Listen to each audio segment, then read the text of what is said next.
Miss হবে না আপনার পছন্দের টিভি শো। দেখুন জি5 অ্যাপে একদম ফ্রি। আমার মায়ের স্মৃতি ফিরুক সেটা ওরা চায় না, কিন্তু কে সে যে আমার মাকে শেষ করে দিতে চায়?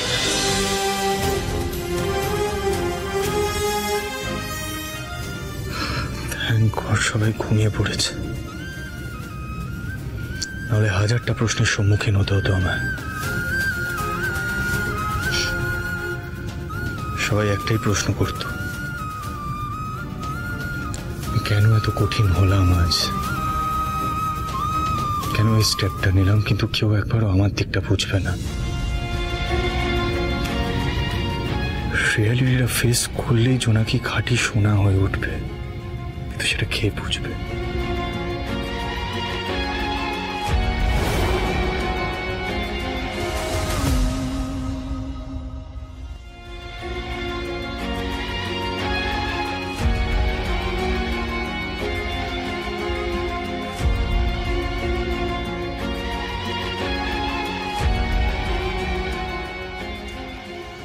ফ্রেশ হয়ে নে, খাবার আনছি।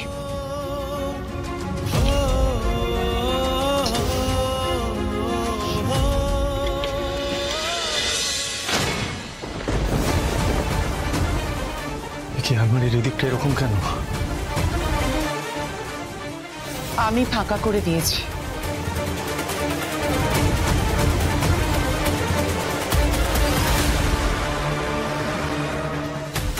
আর বাকি যা টুকিটাকি জিনিস আছে সব কালকে বের করে পরিষ্কার করে দেব। জোনাকির চিহ্ন মাত্র এই ঘরে রাখবো না আমি। যে মেয়েটাই ঘরে রইল না, তার জামা কাপড় জিনিসপত্র রেখে কি লাভ?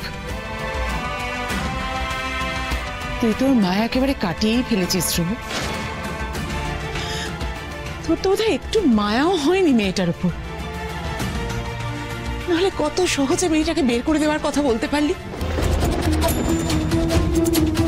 জেলার কাকা,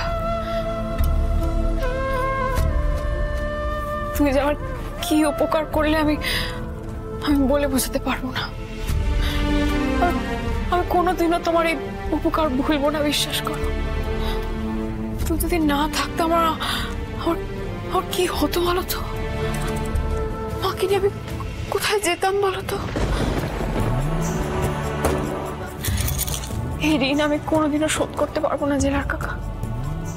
খুব বড় হয়ে গেছিস না, পাকা পাকা কথা বলতে শিখেছো। এদিকে কাকু বলে ডাকো, এদিকে ঋণ শোধ, এইসব। এর মধ্যে তুই স্পেশাল কি দেখলি বলতো? বাড়ির সবাই কয়েকদিনের জন্য বাইরে গেছে, বাড়িটা ফাঁকাই তো পড়ে আছে, তা ভাবলাম এখানে থাকতে তোর আর তোর মায়ের কোনো অসুবিধা হবে না, তাই তো বললাম।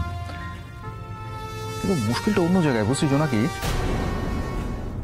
এটাও তো কোনো পার্মানেন্ট সলিউশন হচ্ছে না।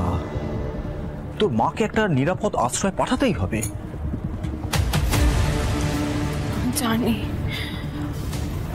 জানি জেলার কাকা, সে একটা জায়গা খোঁজা, মাকে নিয়ে সেখানে থাকা, আমার কত কাজ বলো তো। তার উপর পড়াশোনা, লাইব্রেরি কাজ, সবকিছু আমাকে সামলাতে হবে। এক মিনিট। হ্যালো, হ্যাঁ, সর্বনাশ। ওকে ওকে, হ্যাঁ ঠিক আছে, আমি দেখছি। জোনাকি তুই যেটা ভেবেছিলিস সেটাই সত্যি রে। তোর মা যে কেবিনে ছিলেন, তার বাইরে যেসব কনস্টেবলরা পাহারায় ছিলেন তাদেরকে ওষুধ দিয়ে অজ্ঞান করা হয়েছে, এবং কেবিনের ভেতরে তোর মায়ের অক্সিজেনের টিউব কেটে দেওয়া হয়েছে।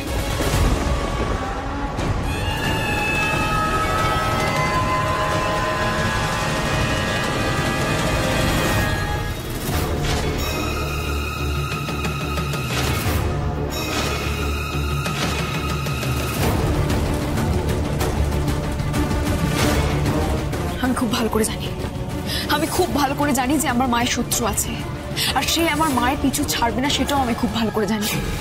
এই তো মহা চিন্তার ব্যাপার হয়ে গেল। তোর মাকে যখন সেরে ফিরিয়ে নিয়ে যাবো, সেটাও তো নিরাপদ নয়। আমার মায়ের স্মৃতি ফিরুক সেটা ওরা চায় না, কিন্তু কে সে যে আমার মাকে শেষ করে দিতে চায়।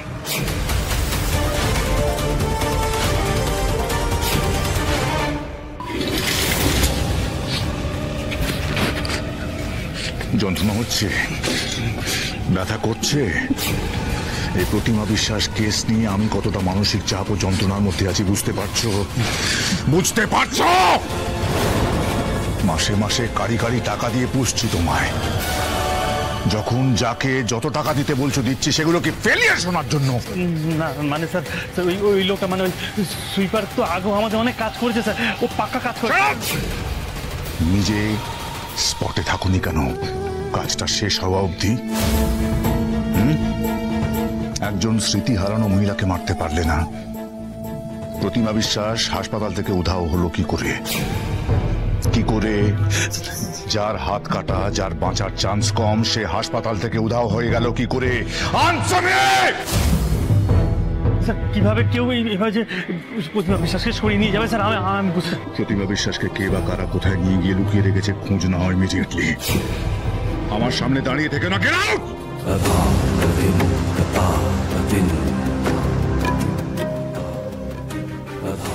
এই কাজটা তো একজনই করতে পারে, জোনাকি বিশ্বাস। প্রতিমা বিশ্বাসকে বাঁচতে দিতে পারি না, কারণ রঘুরাই তার কুকর্মের এত বড় জলজান্ত প্রমাণ কিছুতেই বাঁচিয়ে রাখতে পারে না, কিছুতেই না। তুই চিন্তা করিস না জোনাকি, আমি অ্যাডিশনাল পাহারা ব্যবস্থা করছি। কিন্তু মুশকিলটা অন্য জায়গায়। আইন অনুযায়ী তোর মাকে সেলের বাইরে রাখা যাবে না। খুব ভালো হতো যদি ওনার জামিনের ব্যবস্থাটা করা যেত। সেটা হলে তো খুব নিশ্চিন্ত হতাম জেলার কাকা। মাকে নিয়ে কোথাও একটা চলে যেতাম, কলকাতা থেকে অনেক দূরে কোথাও একটা চলে যেতাম, নিজের কাছে আগলে রাখতাম, চিকিৎসা করাতাম, মাকে সুস্থ করে তুলতাম। কিন্তু আমি তো নিঃস্ব জেলার কাকা, আমি নিজেই তো পথে বসে আছি। শোনো নাকি, আমাদের সামনে এখন দুটো অপশন খোলা আছে। এক, তোর মাকে আমাদের সেলে পাঠাতে হবে, আদারওয়াইজ তোর মাকে হসপিটালে শিফট করতে হবে, নাহলে কিন্তু বড় সড়ো আইনি ঝামেলার মধ্যে আমাদের পড়তে হবে। না, তুমি মাকে হাসপাতালে পাঠিয়ে দাও, বুঝলে? আমি মাকে আগলে রাখবো, দিন রাত চোখে চোখে রাখবো, এক সেকেন্ডের জন্য চোখের আড়াল করবো না। চেনা শত্রুর সাথে লড়াটা অনেক সোজা জেলার কাকা, কিন্তু অচেনা শত্রুর সাথে আমি লড়বো কি করে?